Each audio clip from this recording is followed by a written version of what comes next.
बिस्मिल्लाहिर्रहमानिर्रहीम। अस्सलामुअलैकुम। उम्मीद है जी आप खैरियत से होंगे और आप मुसलसल हमारे साथ फिज़िक्स के लेक्चर्स जो हैं वो पढ़ रहे हैं। हमारा जो आज का आर्टिकल है वो बहुत ज़्यादा इंटरेस्टिंग है, बहुत ज़्यादा इम्पोर्टेंट भी है। करेक्टरिस्टिक्स ऑफ साउंड, आपने इनमें से एक करेक्टरिस्टिक्स पहले से पढ़ ली हुई है और वो करेक्टरिस्टिक्स है हमारे पास लाउडनेस। आपने लाउडनेस के बारे में पढ़ा, आपने पढ़ा कि किन फैक्टर्स पर ये डिपेंड करती है। उसके बाद उसके कुछ ग्राफ्स जो बनते थे वो आपने वो बना लिए। आज का हमारा आर्टिकल जो है वो अगेन करेक्टरिस्टिक्स हैं, इसमें हम तीन मजीद डेफिनेशंस पढ़ेंगे। तो पहली जो डेफिनेशन आपके पास है वो है पिच। पिच क्या होती है जी? Characteristic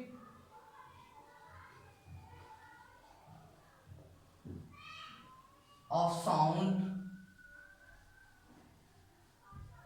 due to which one can distinguish between a shrill and grave sound। अच्छा जी, हमारे पास साउंड की वो प्रॉपर्टी, वो करेक्टरिस्टिक्स जिसकी वजह से आप एक श्रिल और एक गरेव साउंड, एक बारीक और एक भारी साउंड में फ़र्क कर सकते हो। मतलब एक कमरे में अगर कुछ खवातीन बैठी हुई हैं और साथ उनके जो मेल हजरात हैं वो बैठे हुए हैं, तो हम वो आसानी से बाहर दूर से खड़े होकर बता सकते हैं कि ये आवाज़ खातून की है और ये आवाज़ मर्द की है। तो साउंड की उस करेक्टरिस्टिक को जिसमें हम एक बारीक और एक जो आपके पास भारी साउंड होता है उसमें फ़र्क कर सकें, उसे हम कहते हैं shrill, pitch of the sound. ठीक है, पिच का जो रिलेशन होता है ना, बेसिकली वो फ्रीक्वेंसी के साथ रिलेटेड होती है। Pitch is directly proportional to the frequency. What does it mean? इसका मतलब ये हुआ कि अगर किसी साउंड की पिच ज्यादा है तो उसकी फ्रीक्वेंसी भी ज्यादा होगी। Number of waves in a unit time भी उसकी क्या होंगे? ज्यादा होंगे। और अगर किसी साउंड की पिच जो है वो कम है, इसका मतलब उसकी नंबर ऑफ वेव्स भी क्या है? कम है। तो हम अगर इसका ग्राफ बनाएं तो बहुत इजीली आप ग्राफ बना सकते हैं जी। ये आपके पास ग्राफ हैं, दो बना लेते हैं। एक में स्टूडेंट आपके पास ये साउंड वेव्स हैं और दूसरे में आपके पास ये साउंड वेव्स हैं। इट्स वेरी क्लियर, हमें ये पता है कि ये जो आपके पास है दिस इज लो फ्रीक्वेंसी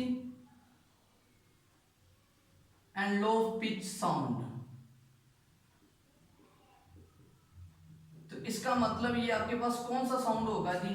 ये साउंड है हमारे पास ग्रेव, ग्रेव साउंड है, भारी साउंड है आपके पास। ठीक हो गया जी।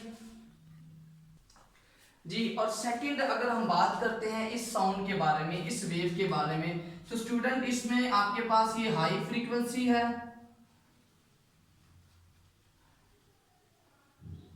और आपके पास ये हाई पिच साउंड है। और इसे आप ये भी कह सकते हैं कि ये आपके पास श्रिल है, बारीक है।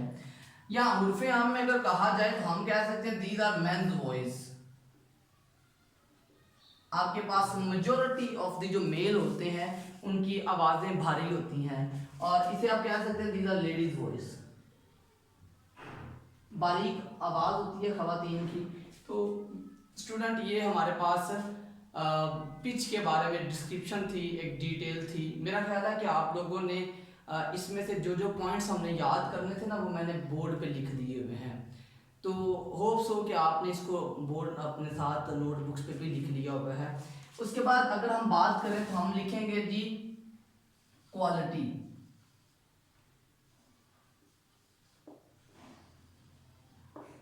क्वालिटी क्या होती है जी? क्वालिटी में स्टूडेंट हम पढ़ते हैं जी characteristics of sound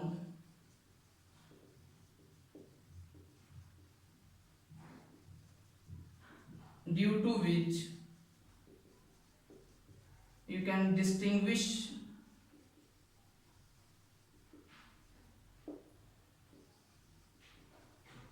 between two sounds of same loudness and pitch। अच्छा जी, ये बड़ी इंपॉर्टेंट बात है। कहता है कि अगर आपके पास दो मुख्तलिफ किस्म के साउंड हों, उनकी लाउडनेस भी सेम हो और उनकी नंबर ऑफ वेव्स जो यूनिट टाइम में है वो भी सेम हो, तो फिर आप कैसे फ़र्क कर सकेंगे?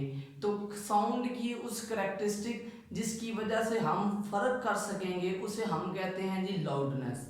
उसे क्या कहते हैं? लाउडनेस। अच्छा जी, क्वालिटी। क्वालिटी में क्या होता है, मैं ना 3 वेव्स ड्रॉ कर रहा हूं आपके पास।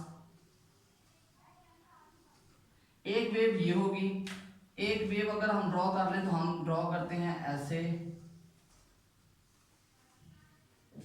दो ही बनाते हैं क्योंकि हमारे पास दो हैं। इसी तरह एक और वेव बना लें, मतलब मैंने अपनी मर्जी से कोई दो दो वेव्स बनाई हैं। अब देखें, सपोज करते हैं जी, हम कह देते हैं ये बांसुरी की आवाज़ है, ये ढोल की आवाज़ है, ये किसी और म्यूजिकल इंस्ट्रूमेंट की आवाज़ है। देखें जी, इसकी पिच 2 है, इसकी पिच 2 है, इसकी पिच 2 है, तकरीबन सेम एम्पलीट्यूड्स पे हैं। जब इनका एम्पलीट्यूड सेम होगा इसका मतलब लाउडनेस सेम है, इसका मतलब पिच सेम है। अगर लाउडनेस और पिच सेम है, आप फिर भी इन आवाज़ों में फ़र्क कर सकें, तो इस करेक्टरिस्टिक्स को हम कहते हैं क्वालिटी। इसको क्या कहते हैं जी?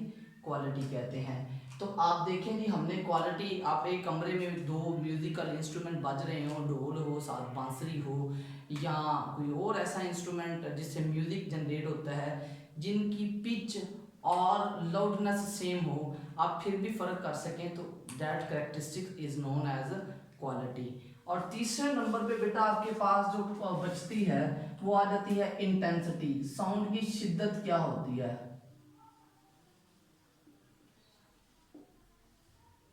स्टूडेंट, सपोज करते हैं जी, यहाँ पर आपके पास ना एक स्पीकर लगा हुआ है और उस स्पीकर से वेव्स निकल रही हैं और वो वेव आपके इस यूनिट एरिया में से पास आउट कर रही हैं। ठीक है, यहाँ पर एक स्पीकर है आपके पास और उस स्पीकर में से वेव्स निकल रही हैं और वो वेव्स आपके किसी एरिया में से गुजर रहे हैं। डेफिनेशन क्या होगी जी? वो कहता है साउंड एनर्जी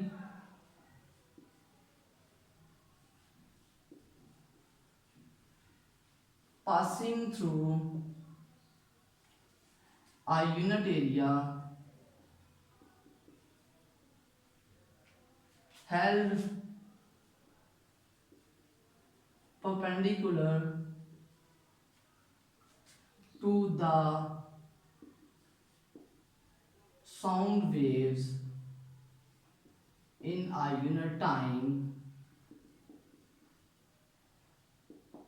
इसको हम कहते हैं जी इंटेंसिटी। इंटेंसिटी से क्या मुराद है?